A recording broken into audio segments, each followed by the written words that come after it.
तो हेलो बच्चों, इस वीडियो में हम लोग इलेक्ट्रिक पोटेंशियल का एक्सटेंशन करेंगे। आगे जाके क्या क्या पढ़ना है वो देखेंगे।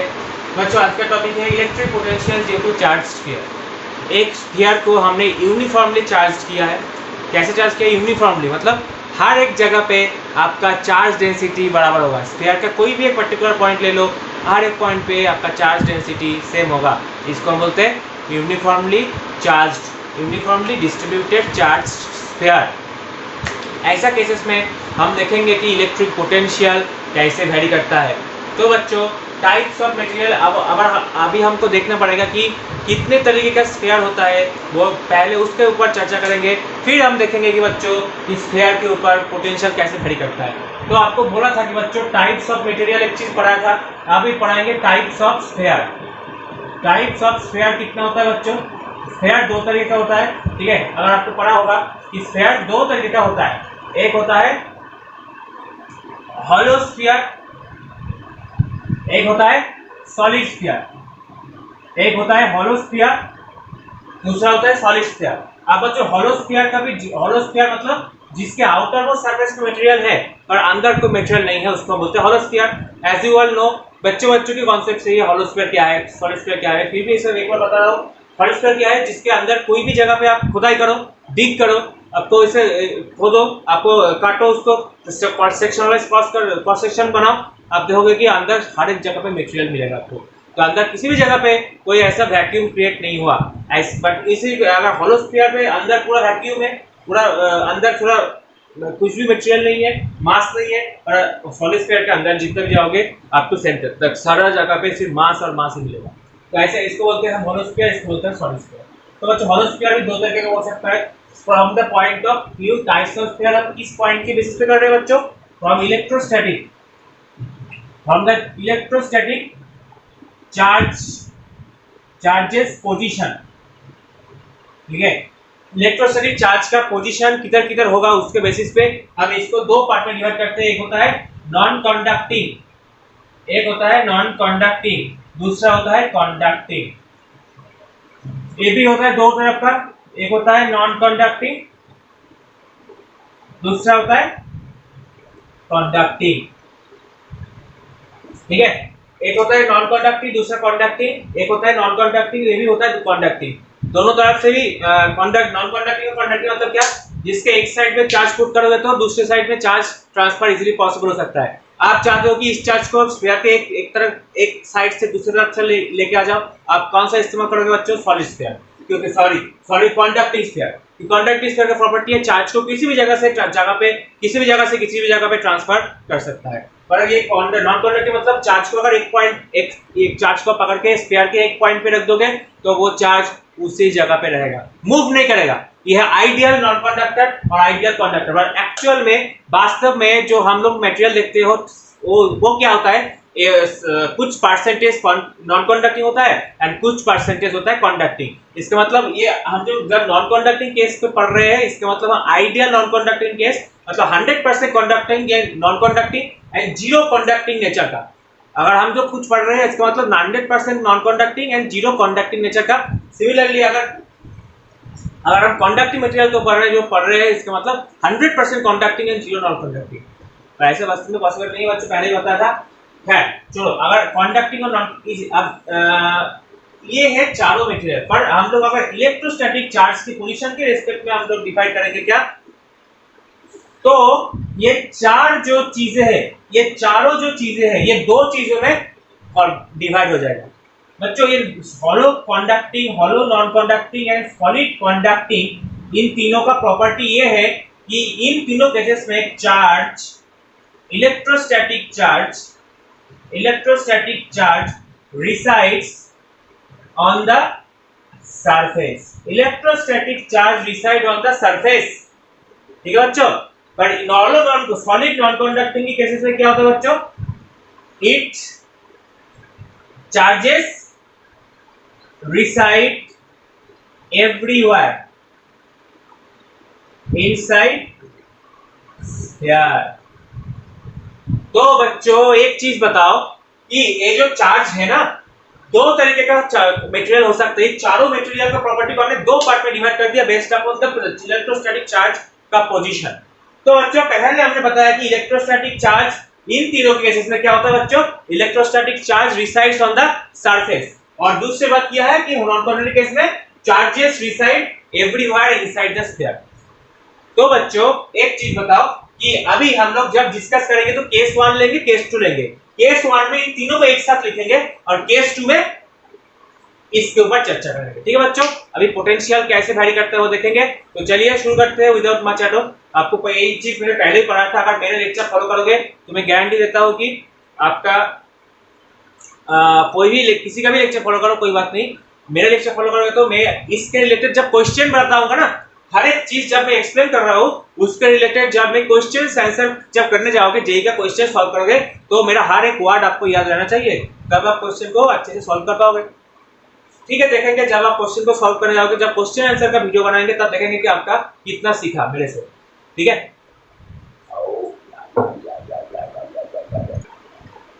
हाँ तो बच्चों केस 1 पे हम लोग डिस्कस करेंगे कि ऐसे टाइप्स ऑफ मटेरियल जिसके केसेस में चार्ज सिर्फ आउटसाइड स्फीयर पे रिसाइड करता है। तो उसको कौन सा मटेरियल है बच्चों, पहले पढ़ा दिया था हमने कि पहले होता है कि hollow, conducting, non conducting both, क्योंकि जिधर भाई सरफेस पे भी कोई मटेरियल है ही नहीं, कोई मास है ही नहीं, उधर चार्ज कैसे होगा।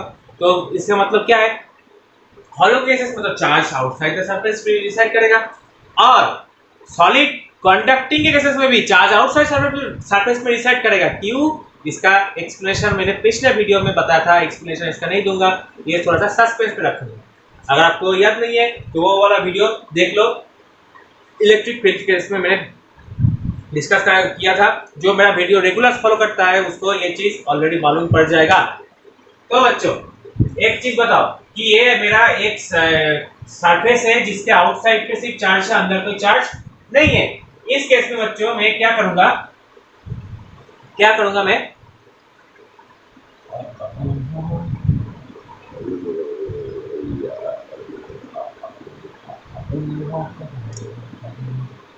तो इस केस में बच्चों मैं क्या करूंगा, एक पहला केस है, एक सर्टेन डिस्टेंस लेते हैं r greater than r, where r is the radius of the sphere, and small r is the distance centre से स्मॉलर डिस्टेंस दूरी के पॉइंट पे p, उस p पॉइंट पे हमें पोटेंशियल डिफाइन करना है, Vp निकालना है। Vp कितना होगा, provided that the charge is uniformly distributed. Charge is uniformly distributed around the surface. Charge is uniformly distributed around the surface. तो बच्चों मुझे एक चीज बताओ कि r greater than r small r greater than r, ठीक है, ग्रेटर देन कैपिटल R। तो इस केस में हमें क्या करना है, Vp निकालना है। तो बच्चों Vp का फॉर्मूला क्या है, delta V equals to minus integration E dot dr। यही मेरा फॉर्मूला है कि delta V equals to minus E dot dr, provided that theory क्या था, पॉइंट 1, ये था पॉइंट 2, इलेक्ट्रिक फील्ड पॉइंट 1 से पॉइंट 2 पे जा रहा है। तो बच्चों V1 minus V2 equals to क्या होता है बच्चों, माइनस E डॉट dr, ये होता है। तो बच्चों हम बोलते हैं कि इलेक्ट्रिक फील्ड ऐसे जा रहा है, तो इलेक्ट्रिक फील्ड के अगेंस्ट हमें ले जाना पड़ेगा। तो उसके केसेस में बच्चों हायर पोटेंशियल से लोअर पोटेंशियल में जाने के लिए, लोअर पोटेंशियल से हायर पोटेंशियल में जाने के लिए आपको कुछ काम करना पड़ेगा। तो दैट इज व्हाई ये माइनस साइन क्यों आता है, क्योंकि जिधर पोटेंशियल घटता है उधर ही इलेक्ट्रिक फील्ड जाता है। तो पोटेंशियल और इलेक्ट्रिक फील्ड दोनों ऑपोजिट डायरेक्शन पे है, that is why the negative sign comes out. तो ये तो मेरा थ्योरी हो गया था बच्चों। तो आप इस केस में मुझे ये एक चीज आपको यही बताया था कि फिजिक्स में कभी भी Vp नाम का कुछ चीज नहीं होता, वेलोसिटी पोटेंशियल नाम का कुछ चीज नहीं होता। क्या होता है बच्चों, सिर्फ होता है चेंज इन पोटेंशियल। पोटेंशियल का चेंज के बारे में हम बता सकते हैं, बट कभी भी पोटेंशियल के बारे में हम नहीं बता सकते। तो बच्चों हमें बाय डिफॉल्ट क्या करना पड़ता है, एक पोटेंशियल को हमें इनफाइनाइट करना पड़ता है। तो बच्चों delta V from P infinite to P will be termed as Vp minus V infinite equals to Vp, where V infinite equals to 0। ठीक है बच्चों, Vp को delta V infinite to P equals to Vp minus V infinite equals to Vp, तो Vp infinite equals to 0। तो बच्चों E का value क्या होता है, इलेक्ट्रिक फील्ड का वैल्यू क्या होता है? ई का वैल्यू होता है एट ए पॉइंट एक स्फेरिकल सरफेस के लिए at a distance p outside the surface electric field का डेफिनेशन होता है k q। मान लो कि टोटल चार्ज है q, k q by r square. क्या होता है बच्चों? k q by r square. तो बच्चों अगर vp निकालना है तो हमें इंटीग्रेट किसको किसको करना पड़ेगा बच्चों? इंटीग्रेट करना पड़ेगा from infinite to p, sorry infinite to r। All the distance are measured from the center of the sphere। पहले हम सेंटर ऑफ द स्फीयर से इनफाइनाइट दूरी पे एक चार्ज था, उस चार्ज को यूनिट बहुत छोटा सा एक चार्ज को इधर p पॉइंट पे लाने के लिए हमें जितना मेहनत करना पड़ेगा, जितना काम करना पड़ेगा, उसी को ही हम बोलते हैं क्या? Electric potential. तो बच्चों पोटेंशियल का पहले चार्ज किधर था? इनफाइनाइट डिस्टेंस दूरी पे। अभी चार्ज किधर है बच्चों? r डिस्टेंस दूरी पे। तो बच्चों इनफाइनाइट टू r इंटीग्रेशन करके हमें मिलेगा k q by r square dr, और इधर माइनस साइन आगे ऐड होगा। और बच्चों एक चीज बताओ कि E और dr के बीच में डिस्टेंस कितना है? E और dr के वेक्टर के बीच का एंगल कितना है बच्चों? एंगल है कितना? E और dr के बीच का एंगल है 0 डिग्री, क्योंकि हमने dr भी ऐसे लिया और इलेक्ट्रिक फील्ड के ऑपोजिट डायरेक्शन में हमको मूव करना है, ठीक है? तो वो जो इलेक्ट्रिक फील्ड का ऑपोजिट इलेक्ट्रिक फील्ड, वो same opposite amount of electric field हमको प्रोवाइड करना पड़ेगा, तभी तो वो जाएगा ना। ऑपोजिट इलेक्ट्रिक फील्ड प्रोवाइड करना पड़ेगा तब तो जाएगा ना। तो बच्चों इलेक्ट्रिक फील्ड, हमें इलेक्ट्रिक फील्ड के अगेंस्ट इस डायरेक्शन पे फोर्स देना है और मूवमेंट dr का वेक्टर का डायरेक्शन भी इस तरफ है। That is why E dot dr का वैल्यू होता है 1, cos 0 का वैल्यू होता है 1। तो the angle with E dot dr, ये E भी वेक्टर है और dr भी वेक्टर है। तो बच्चों वेक्टर को स्केलर में कन्वर्ट करने के लिए आपको स्केलर डॉट प्रोडक्ट तो पता है ना, वेक्टर का डॉट प्रोडक्ट। तो डॉट प्रोडक्ट में क्या होता है बच्चों? E डॉट dr मतलब E into dr into cos 0 degree. cos 0 मतलब क्या? 1। तो हो जाएगा बच्चों ये क्या? Minus kq by r from what to what? r to infinite. तो vp का वैल्यू हो जाएगा बच्चों kq by r, kq by r। तो बच्चों at a point p point पे फ्रॉम सेंटर से r डिस्टेंस दूरी पे p पॉइंट पे बच्चों मेरा इलेक्ट्रिक पोटेंशियल का वैल्यू कितना होगा? होगा kq बाई r। तो बच्चों जितना दूर जाएंगे, इसका मतलब जितना दूर जाएंगे r का वैल्यू अगर इनफाइनाइट है तो पोटेंशियल हो जाएगा 0, r का वैल्यू अगर सेंटर पे है तो हम डिफाइन नहीं कर सकते। क्यों? क्योंकि ये जो वैलिड है, ये कितने तक से कितने तक वैलिड है बच्चों? ये वैलिड है फ्रॉम द सरफेस। तो बच्चों सरफेस पे इसका इलेक्ट्रिक फील्ड कितना होगा? Vs कितना होगा? Vs होगा kq बाई कैपिटल R। कि जहां जॉइन सरफेस r का वैल्यू कितना है? डिस्टेंस वैल्यू कितना हो जाएगा? इतना हो जाएगा। इतना होता कितना? r। तो बच्चों सरफेस में हो जाएगा मेरा kq बाई r। तो बच्चों एक चीज बताओ कि इसके आगे हम क्यों नहीं जा सकते? क्यों नहीं जा सकते? क्योंकि ये फार्मूला पे हमने क्या डिफाइन किया? ये फार्मूला पे हमने डिफाइन किया था कि जब इलेक्ट्रिक फील्ड का फार्मूला सेम था, मतलब इलेक्ट्रिक फील्ड जब कॉन्टिन्यूअस कर्व था और सेम नेचर का कॉन्टिन्यूअस कर्व था, तभी मेरा पोटेंशियल का वैल्यू भी सेम होता। क्योंकि हमने इंटीग्रेशन डिफरेंशिएशन जब करते हैं तब एक चीज हमें ध्यान पे रखना पड़ता है कि कभी नेचर ऑफ कर्व चेंज नहीं होना चाहिए। बच्चों इस सरफेस से लेके सरफेस के इस तरफ से लेके अप टू इनफाइनाइट तक इलेक्ट्रिक फील्ड का नेचर एक जैसा, और ये सरफेस के सेंटर से लेके सरफेस के इलेक्ट्रिक स्फीयर का सरफेस तक, इलेक्ट्रिक स्फीयर का सरफेस तक, सेंटर से लेके सरफेस तक आपका इलेक्ट्रिक फील्ड का नेचर से अलग, और सरफेस से लेके इनफाइनाइट तक इलेक्ट्रिक फील्ड का नेचर अलग। तो बच्चों जब भी नेचर सेम रहेगा तभी हम ये लॉ एप्लीकेबल कर सकते हैं, इंटीग्रेशन एप्लीकेबल कर सकते हैं, वरना हमको इंटीग्रेशन को दो पार्ट में डिवाइड करना पड़ता है। तो बच्चों हमें ये जो फॉर्मूला है kq बाई r, ये वैल्यू करता है from the surface of the sphere to the infinite distance, to the infinite distance. तो बच्चों v वर्सेस r का अगर ग्राफ बनाएंगे तो कैसा आएगा बच्चों? v वर्सेस r का अगर ग्राफ बनाएंगे तो क्या होगा? अगर मान लो कि ये r डिस्टेंस दूरी पे है, r सरफेस से अप टू इनफाइनाइट तक, या अप टू इनफाइनाइट पॉइंट तक, कितना होगा बच्चों? ऐसा होगा। कैसा होगा बच्चों? v proportional to 1 by r, v proportional to 1 by r, that is why it is parabolic in ये it is rectangular hyperbola, that is why it is called rectangular hyperbola। Nature देखा आपने?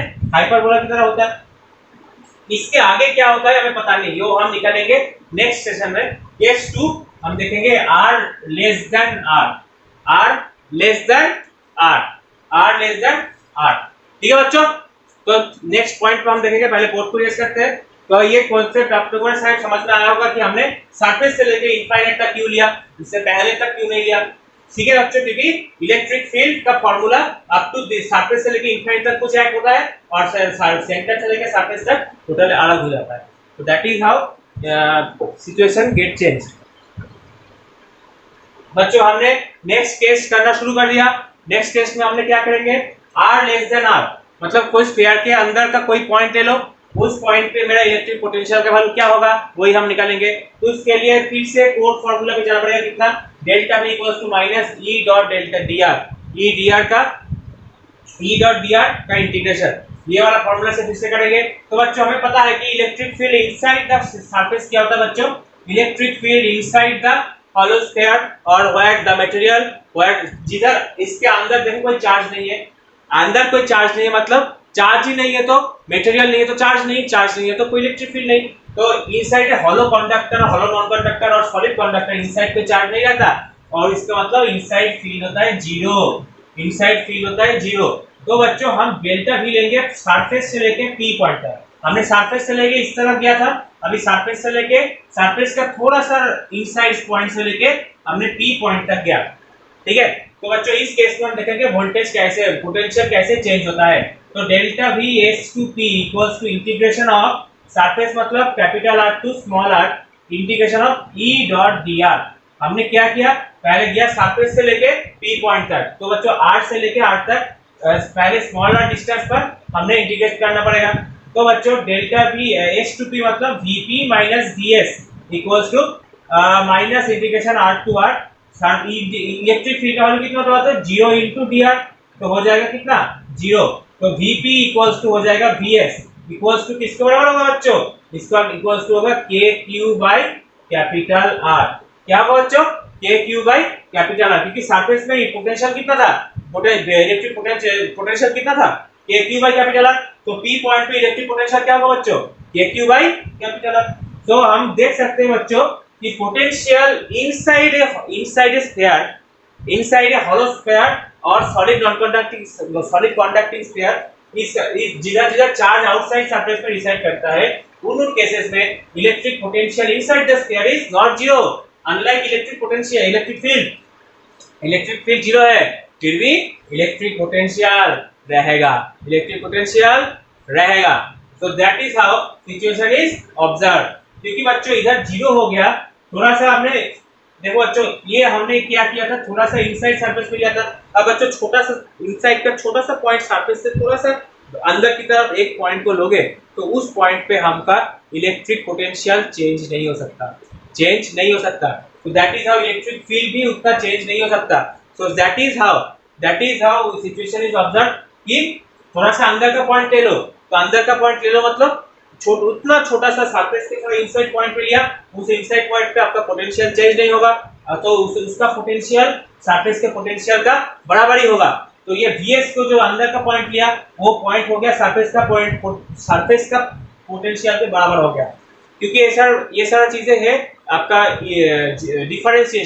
डिफरेंशिएशन में हम ये बोलते हैं कि कोई भी पॉइंट से थोड़ा सा dx अमाउंट लेफ्ट साइड पे और dx अमाउंट राइट साइड पे जाने से उसका कोई भी प्रॉपर्टी का चेंज नहीं हो सकता, प्रॉपर्टी फिर भी बरकरार रहता है।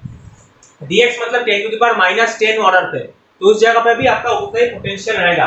तो बच्चों vs सरफेस में जितना था, सरफेस के थोड़ा सा अंदर की, ये जो s पॉइंट लिया ना वो सरफेस के थोड़ा सा अंदर का पॉइंट लिया, ये चीज आपको ध्यान में रखना है। ये सरफेस का पॉइंट नहीं है, सरफेस का पॉइंट होता तो उसका इलेक्ट्रिक फील्ड जनरेट होता, आपको इलेक्ट्रिक फील्ड जीरो दिखाना था। तो दैट इज हाउ हमने सरफेस का थोड़ा सा अंदर का पॉइंट लिया, सरफेस का थोड़ा सा अंदर का पॉइंट लिया और उसका पोटेंशियल इतना मतलब सरफेस अगर ये है तो इसके इतना करीब था कि उसके अंदर के पोटेंशियल के ज्यादा फर्क नहीं पड़ा। तो that is how situation is calculated. तो हमको देख को मिल रहा है कि Vp equals to Vs, इसका मतलब क्या है, potential inside the sphere in an any point inside the sphere is completely constant, which will be equals to kq by r, which will be equals to kq by r। ठीक है बच्चों। तो इसके बाद हम देखेंगे कि electric potential due to solid non conducting जिधर सरफेस जिधर चार्ज रिसाइड करता है not outside the surface inside the any point on the surface inside any point surface charge reside करता है। ठीक है बच्चों।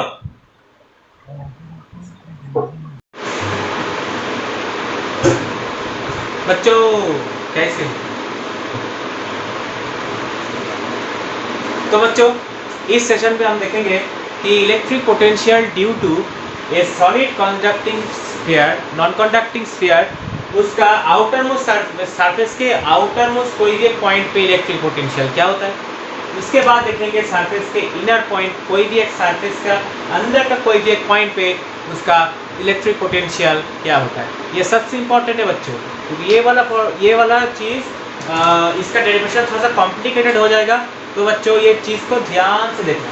तो बच्चों कैसे सॉल्व करेंगे, मान लो ये मेरा सेंटर है और इसका रेडियस है r और ये मेरा r डिस्टेंस दूरी पे एक पॉइंट है p। तो बच्चों हमें निकालना क्या है Vp और प्रोवाइडेड क्या है, प्रोवाइडेड है यूनिफॉर्मली डिस्ट्रीब्यूटेड चार्ज सिस्टम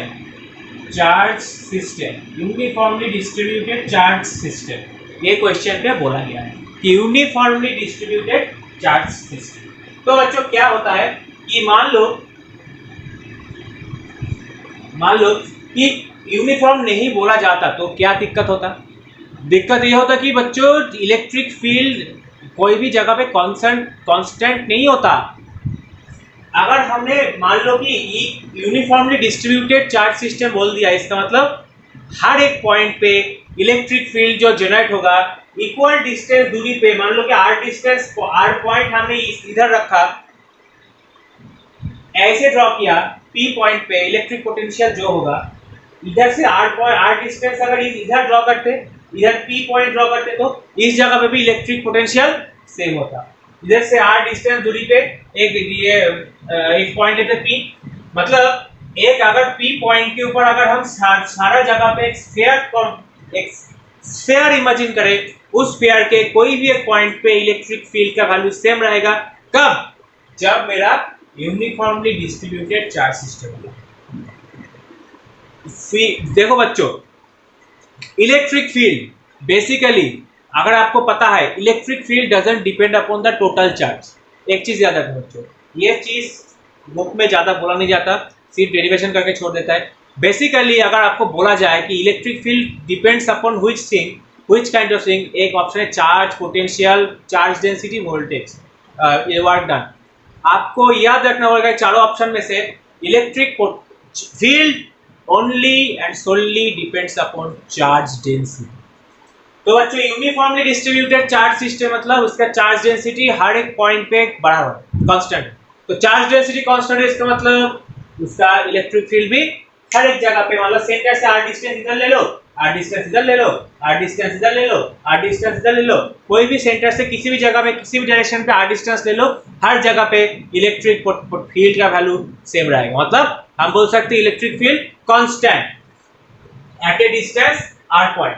तो वो क्या होता है बच्चों, उसका वैल्यू होता है EP, वैल्यू होता है kq/r²। All we all know that.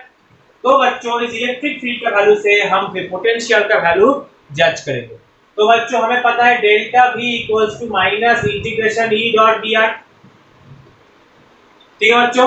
तो हमें पोटेंशियल निकालने के लिए सेम फॉर्मूला बच्चों, इनफाइनाइट से चार्ज को P पॉइंट पे रखने की कोशिश करो, जितना मेहनत आप करोगे यूनिट को बहुत छोटा सा टेस्ट चार्ज के लिए जितना मेहनत करोगे वही हो जाएगा आपका electric potential at that particular point. तो हमें लेंगे इनफाइनाइट से पॉइंट लेंगे P तक, तो इधर लेंगे इनफाइनाइट, इधर हो जाएगा P। तो बच्चों फॉर्मूला क्या है, Vp minus V infinite equals to integration E to E dot dr।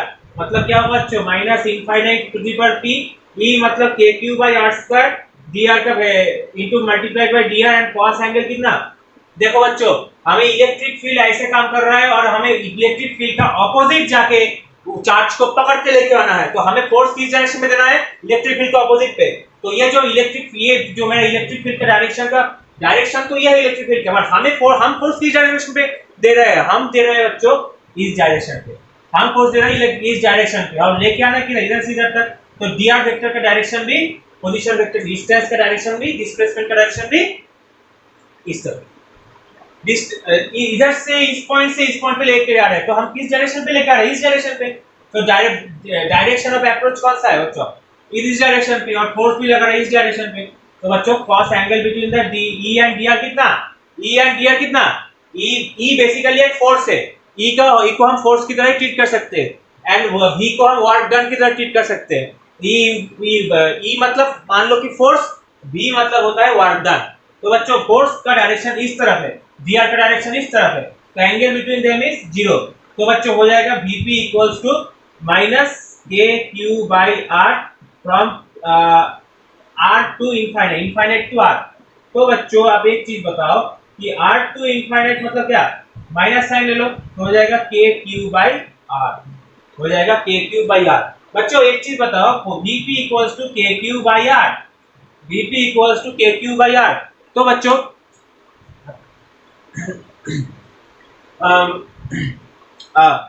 कि vp equals to kq by r, kq by r मतलब एक सेंटर से r डिस्टेंस दूरी पे एक पॉइंट ले लो p, उस p पॉइंट पे पोटेंशियल का वैल्यू क्या होगा बच्चों? kq by r।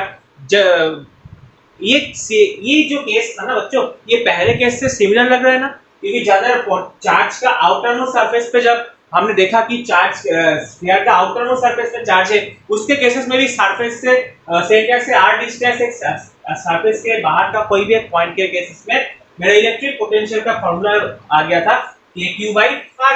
तो बच्चों हम E वर्सेस अगर V वर्सेस R का ग्राफ बनाए तो ये हो जाएगा बच्चों कुछ ऐसा, V वर्सेस R का ग्राफ बनाए तो ये हो जाएगा कुछ ऐसा, कुछ ऐसा।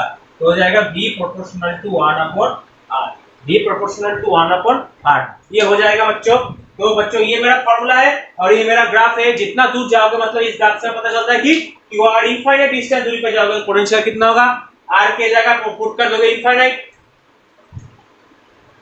r की जगह पुट कर दोगे इनफाइनाइट, तो बच्चों ये हो जाएगा 0। और इसका पोटेंशियल का मैक्सिमम वैल्यू कितना होगा बच्चों? एट द सरफेस कितना होगा? ये r की जगह r पुट कर दो, vs equals to kq by capital R, vs equals to kq by capital R, kq by capital R। ठीक है बच्चों? kq by capital R। तो हो गया बच्चों।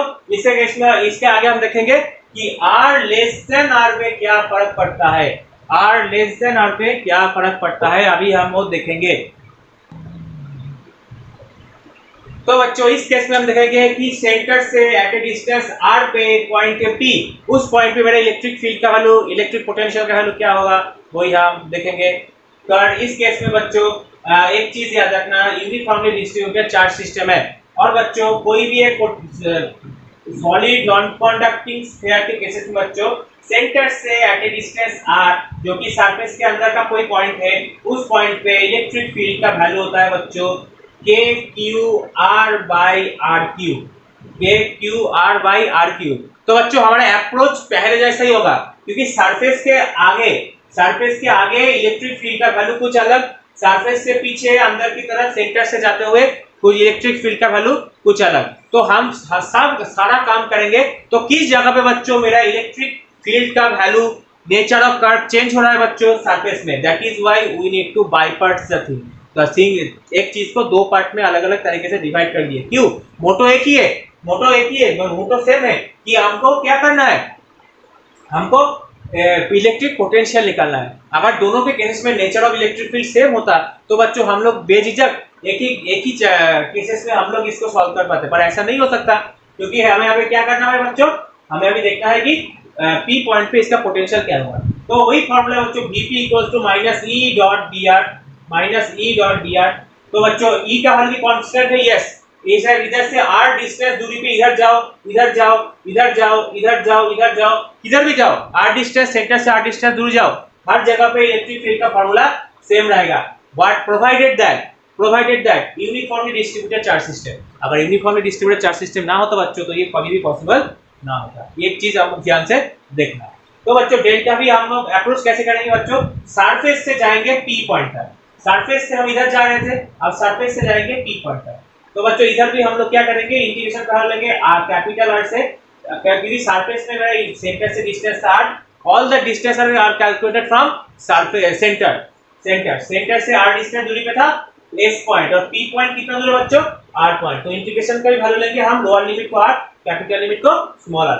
तो बच्चों एक चीज बताओ, v delta v s to p मतलब क्या होगा बच्चों, vp minus vs equals to minus integration capital R to small r, integrate e का वैल्यू कितना, कांस्टेंट है तो kqr बाय r क्यूब हर जगह के लिए into multiplied by dr।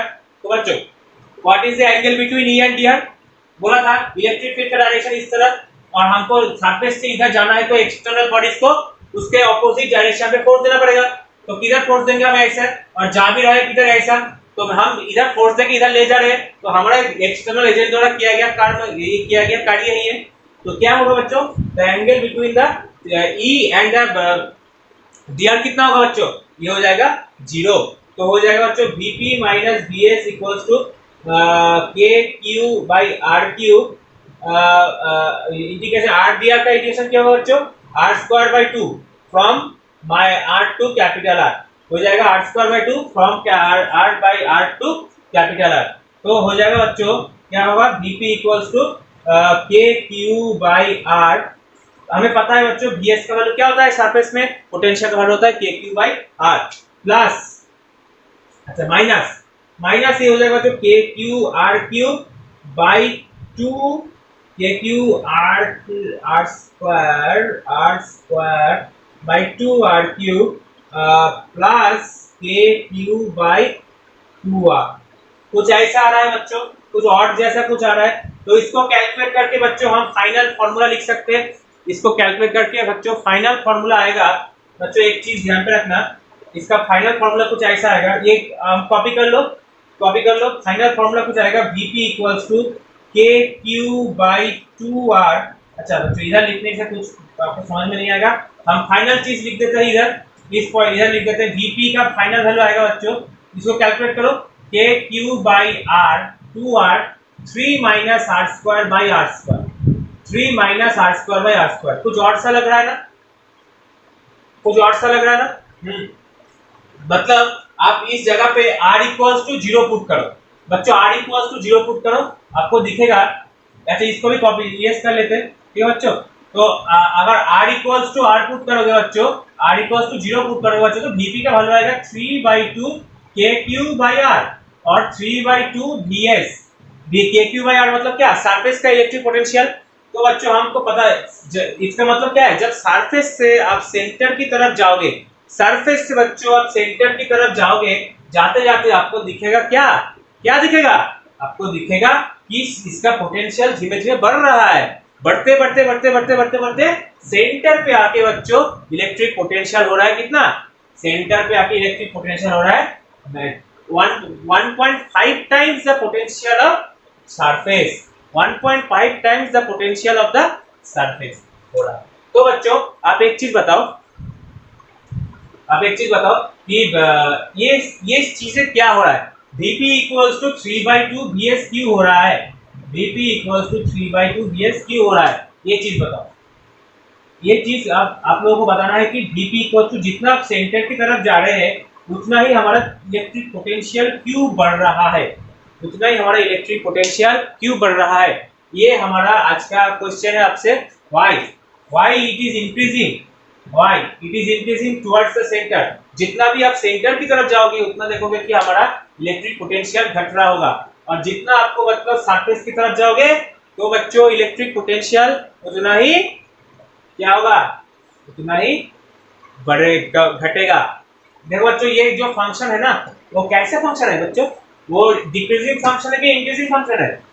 r जितना छोटा होगा, मतलब ये आगे माइनस साइन है ना, तो r का मैक्स मिनिमम वैल्यू क्या हो सकता है, 0, मिनिमम वैल्यू पे इसका वैल्यू मैक्स होगा, और ये जो फंक्शन है इसका मैक्सिमम क्या हो सकता है 1, तो उस पे मिनिमम होगा, तो इधर मैक्सिमम इधर मिनिमम, तो बच्चों बीच में क्या होगा, धीमे धीमे घटेगा, मैक्सिमम टू मिनिमम तक घटेगा, तो मैक्सिमम टू मिनिमम तक घटेगा, इसका मतलब क्या, इधर इस सेंटर पे इसका मैक्सिमम वैल्यू, मतलब 3/2 into vs। इसका मतलब बच्चों ये क्यों हो रहा है ये आपको बताना है, बाय इंट्यूशन नॉलेज का इस्तेमाल करो, क्या हो रहा है आपको बताओ, बताने के बाद आप इसको क्वेश्चन को कमेंट सेक्शन में बता सकते हो, कैसे भी करके आप व्हाट्सएप पे बता सकते हो कि ऐसा क्या क्यों हो रहा है।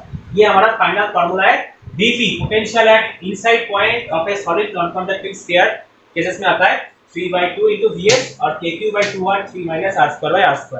एक बार फिर से देख लेना कि कैसे आ रहा है। ठीक है बच्चों, तो बच्चों अगर हमने ग्राफ ड्रॉ किया तो क्या होगा बच्चों, पहले भी हमने ग्राफ ड्रॉ किया था, कुछ ऐसा आया था, r से लेके r तक ग्राफ आया था कुछ ऐसा। तो बच्चों अगर हम लोग ऐसे करेंगे, अगर हम लोग v का वैल्यू लेंगे तो बच्चों हमारा वैल्यू कुछ ऐसा आ जाएगा, तो बच्चों ये होगा 3/2 इंटू KQ/r इस पॉइंट पे, और ये आ जाएगा बच्चों ये आ जाएगा KQ/r। ठीक है बच्चों, KQ/r हो जाएगा एंड व्हाट, एंड बाकी का सारा ग्राफ पहले जैसे था। ये सॉलिड नॉन कंडक्टिंग स्फीयर का ग्राफ है, ये r डिस्टेंस से बाहर आएंगे तो रेक्टेंगुलर हाइपरबोला, और r डिस्टेंस से अंदर आएंगे तो एक लीनियर कर्व, एक ये भी पैराबोला है, ये r² है, that is why it is also parabola, but ये डिक्रीजिंग पैराबोला, और ये हाइपरबोला, ये पैराबोला है, ये हाइपरबोला है। तो बच्चों ग्राफ कुछ ऐसा होगा, ये वाला इतना पोर्शन पैराबोला है, ये वाला पोर्शन हाइपरबोला है, और बच्चों ये KQ/3r ये थोड़ा ज्यादा है, ये थोड़ा कम हो गया है। और उसके केस में क्या था बच्चों, जिसके केस में था कांस्टेंट। हमने देखा होगा कि अगर ये बाकी तीनों केसेस में है, ये वाला पहले केस में जिस केस में चार्ज आउटसाइड सरफेस पे रहता है उस केसेस में ग्राफ ऐसा था, और ये चार्ज इनसाइड जब हर जगह में रहता है सेंटर स्फीयर का, उस केस में चार्ज का वैल्यू कितना, ये वाला, उस केस में मेरा ग्राफ आएगा कुछ ऐसा। तो ये ग्राफिकल डिजाइन से आप देख सकते हो कि बच्चों चाहे अगर बोला जाए कि मैक्सिमम इलेक्ट्रिक पोटेंशियल किधर होगा बच्चों, पहले तीन केसेस में inside the on above the surface, क्योंकि चार्ज सब उधर ही है ना, इसलिए मैक्सिमम पोटेंशियल भी उधर होगा। और इधर बच्चों मैक्सिमम पोटेंशियल किधर होगा बच्चों, सेंटर पे। मैक्सिमम पोटेंशियल कैसा होगा बच्चों, सेंटर पे। तो बच्चों इस चीज को सेंटर पे मैक्सिमम क्यों हो रहा है, उसको ऐसे भी एक्सप्लेन कर सकते हैं क्या, कि ऐसे एक सॉलिड नॉन कंडक्टिंग स्फीयर को छोटा छोटा सॉलिड कंडक्टिंग स्फीयर की तरह ट्रीट कर सकते हैं, छोटा छोटा, और हॉलो स्फीयर की तरह ट्रीट कर सकते हैं। इसका मतलब कि हमें पोटेंशियल फार्मूला से एक चीज तो पता चल गया, कि charge resides on the outermost surface, but जब पोटेंशियल का फार्मूला आया तो देखा KQ/r, it seems like all the charges are concentrated inside the centre. तो उस फार्मूले से हमें पता चल सकता है कि बच्चों ऐसे लगेगा कि आपको ऐसे लगेगा कि सारा चार्ज पूरा सेंटर पे कंसंट्रेटेड है, ये फार्मूला से आपको पता चलेगा। तो इससे हमें ये पता चलेगा कि बच्चों कि इस जगह पे जब आप कोई पॉइंट का इलेक्ट्रिक पोटेंशियल डिफाइन करने की कोशिश करोगे तो बच्चों उस जगह पे चार्ज कंसंट्रेटेड नहीं है, चार्ज कंसंट्रेटेड है इस पॉइंट पे। तो इस पॉइंट पे थोड़ा सा दूर पे जाओगे तो चार्ज पोटेंशियल घटेगा, that is why potential is decreasing in nature. ये थोड़ा सा ये जो मैंने एक्सप्लेनेशन किया वो बहुत ही ऊपर से एक्सप्रेशन किया, ये आपको थोड़ा सा ध्यान पे रखना है कि Vp = 3/2 Vs क्या क्यों आ रहा है। आपको मैं ऊपर से कुछ बोल के गया, आपको शायद समझ में नहीं आया होगा, मैं डिटेल में बता सकता हूँ क्या हो रहा है पिक्चर ड्रॉ करके। उसके लिए मुझे 15 मिनट का एक लेक्चर और बढ़ाना पड़ेगा, पर इसके लिए आप पहले मुझे मेरा लेक्चर को फॉलो करो एंड बताओ कि ये कैसे हो रहा है। इसके आगे हम लोग कॉन्सेंट्रिक स्फीयर के बारे में डिस्कस करेंगे। कॉन्सेंट्रिक स्फीयर के बारे में बच्चों इतने टाइम से हम लोग आपको पढ़ा रहे हैं, तो एक चीज तो पता चल रही है बच्चों, एक अगर hollow non conducting sphere hollow sphere है, हॉलो स्फीयर का बच्चों सरफेस के ऊपर कोई भी एक पॉइंट ले लो, उसके अगर रेडियस r है तो उस पॉइंट पे मेरा electric potential at the surface क्या होता है बच्चों, अगर टोटल चार्ज q है और यूनिफॉर्मली डिस्ट्रीब्यूटेड है तो बच्चों हम बोल सकते हैं कि सरफेस के ऊपर कोई भी एक पॉइंट पे मेरा इलेक्ट्रिक पोटेंशियल क्या होता है, KQ/r।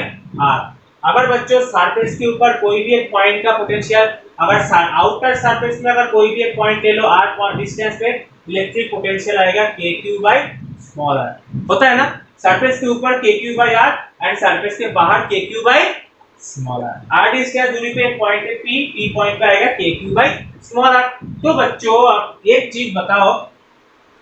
चीज मुझे आप बताओ कि अगर इसको आप एक कॉन्सेंट्रिक स्फीयर की तरह ट्रीट करें तो अब अभी हम करेंगे कॉन्सेंट्रिक स्फीयर के बारे में थोड़ा सा डिस्कस करेंगे। कॉन्सेंट्रिक स्फीयर मतलब इधर स्फीयर का इस पोर्शन पे मटेरियल है और इस पोर्शन पे मटेरियल नहीं है, मतलब कॉन्सेंट्रिक स्फीयर मतलब क्या, दो स्फीयर ऐसे जुड़ा गया है, ठीक है, और दो हॉलो स्फीयर को एक, इधर हमारा स्पेस है, इधर मटेरियल है और इधर मटेरियल नहीं है, इसको बोलते हैं कॉन्सेंट्रिक स्फीयर। एक कॉन्सेंट्रिक मतलब क्या, जैसे कि इसका अंदर भी एक चार्ज है, अंदर वैक्यूम है, बाहर चार्ज है और फिर से वैक्यूम, इसको बोलते हैं कॉन्सेंट्रिक स्फीयर। मतलब इन दोनों जो स्फीयर ड्रॉप किया, इन दोनों स्फीयर का सेंटर एक सेंटर है, sphere same centre but in दोनों का रेडियस अलग है, उस केस में उसको हम बोलते हैं सॉलिड, उसको हम बोलते हैं कॉन्सेंट्रिक स्फीयर। तो बच्चों कॉन्सेंट्रिक स्फीयर के ऊपर मान लो इस स्फीयर के ऊपर चार्ज है क्यू ए, इसका रेडियस है आर ए और इसके ऊपर चार्ज है टोटल क्यू ए, और बच्चों इसके ऊपर सेकेंड इसका रेडियस है आर बी और इसका ऊपर सरफेस का चार्ज टोटल कितना है, इसका ऊपर टोटल चार्ज है बच्चों, इसके ऊपर चार्ज है बच्चों, इसके ऊपर चार्ज है बच्चों क्यू बी, ये चार्ज है क्यू बी और ये चार्ज है क्यू ए और ये है आर बी, ये आर ए। तो बच्चों इस केस में हमें फाइंड आउट करना है कि what is the potential at the surface of this sphere, V potential at the surface of A, potential at the surface of A कितना and V at the surface of B कितना, हमें ये find out करना है, provided that all the charges are uniformly distributed, charges are uniformly distributed around the surface। तो in case में बच्चों हम लोग VSA एंड VSB का वैल्यू क्या निकालेंगे वही हमें देखना है। तो VSA का बच्चों दो कंपोनेंट आएगा बच्चों, इस सरफेस के ऊपर अगर कोई भी पॉइंट ले लो उस जगह पे इलेक्ट्रिक फील्ड बराबर आएगा, इलेक्ट्रिक फील्ड बराबर आएगा हर जगह पे, इस पॉइंट पे, इस पॉइंट पे, इस पॉइंट पे, इस पॉइंट पे, इस पॉइंट पे, क्यों, क्योंकि charges are uniformly distributed, that is how. और VSA का दो कंपोनेंट आएगा, due to this charge, this outermost charge and this outermost charge, दोनों ही इसका पोटेंशियल डेवलप करने में मदद करेगा। तो बच्चों VSA का दो कंपोनेंट है, एक है potential due to QA, due to charge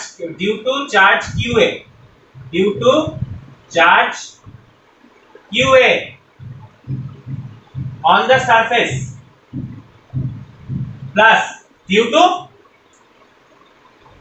charge QB outside the surface। तो बच्चों इस पॉइंट के रेस्पेक्ट में ये पॉइंट इस स्फीयर के सरफेस के ऊपर है और ये पॉइंट इस स्फीयर के इनसाइड है, ये पॉइंट इस स्फीयर के इनसाइड है। तो बच्चों हमारा फॉर्मूला क्या है बच्चों, इस सरफेस के ऊपर, इस स्फीयर को देखो, इस सरफेस के ऊपर कोई भी एक पॉइंट पे इस चार्ज की वजह से जो पोटेंशियल डेवलप होगा KQA बाई RA, और इस चार्ज की वजह से ये पॉइंट इस बड़े सा स्फीयर के अंदर का पॉइंट है, तो अंदर का पॉइंट के लिए मेरा फॉर्मूला क्या था बच्चों, सेम रहता है ना, कांस्टेंट रहता है ना, कांस्टेंट क्या, उस सरफेस का जो पोटेंशियल रहता है वही होगा इसका पोटेंशियल, तो हो जाएगा बच्चों KQB बाई RB, ये होता है VSA, KQA by RA plus KQB by RB। और बच्चों VSB अगर कैलकुलेट करने की कोशिश करें तो इसके लिए दोनों चार्ज ही इक्वल कंट्रीब्यूट करेगा, इक्वल नहीं, उसके अपना जितना ही पोटेंशियल है वैसे ही कंट्रीब्यूट करेगा, due to charge QA on the VSB का दो वैल्यू होगा। अब हम निकालेंगे कि बच्चों इस सरफेस के ऊपर एक पॉइंट लेंगे, कोई भी एक पॉइंट लेंगे, उस पॉइंट पे मेरा इलेक्ट्रिक पोटेंशियल का वैल्यू कितना होगा, ड्यू टू चार्ज QA